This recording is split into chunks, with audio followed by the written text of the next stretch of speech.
Welcome back to pregame.tv. We're going to take a look at Wicked Strong. He's got saddle cloth number 20, but with the scratch, he'll be inside one post position. Wicked Strong, very impressive in the Wood Memorial. And this is a horse that definitely was on my radar for the Kentucky Derby. Just, you always have to hold your breath and wait to see where these horses draw. Drawing the outside, I think, definitely is going to hurt him somewhat. He's got to find a way to work out a trip because he's one of those horses that likes to race mid-pack, make his move later.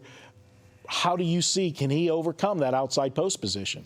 You know, it's always hard to predict with that position, you know, the position he's going to get in after the start of the race. But you're absolutely right. He would love to be in the 7th or 8th spot here, just kind of having a clear path to that.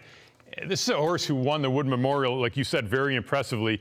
The only thing with the Wood Memorial, now it's a little bit of a small sample size, Marco, but in the last 10 years, the Wood Memorial winner or anybody from the Wood Memorial race hasn't even finished in the top 3 of the Kentucky Derby.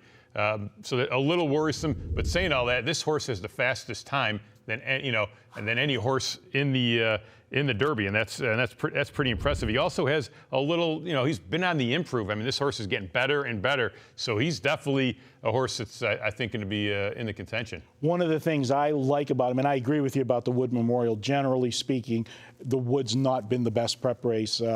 I generally don't like to look for a horse out of there.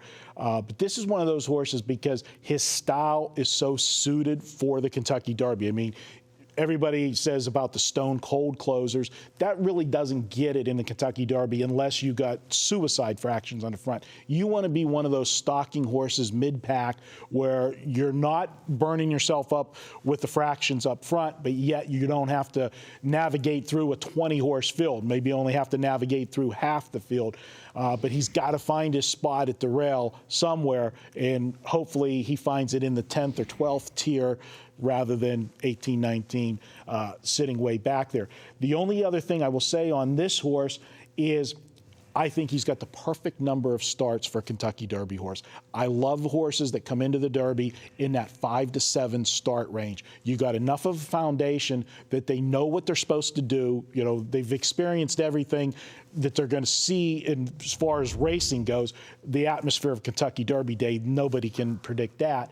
But they're not to where they've already peaked, in my opinion. So that's the plus I have on this horse moving forward. He did take a big jump in his buyer number out of the last start, and that's a negative for some people because it was such a big jump. It was a 17-point jump. Yeah, that's that bounce that we talked about. And some of the other speed ratings as well, the buyer and the pace figure was definitely very good for him. Whether he could continue to improve or if he could bounce back, that's what makes the sport so interesting, trying to figure that out. All right. Good stuff on Wicked Strong. We're going to come back. We've got more horses to preview for you, and then we'll actually get to the picks from Chuck and me. Be right back. Pregame.tv.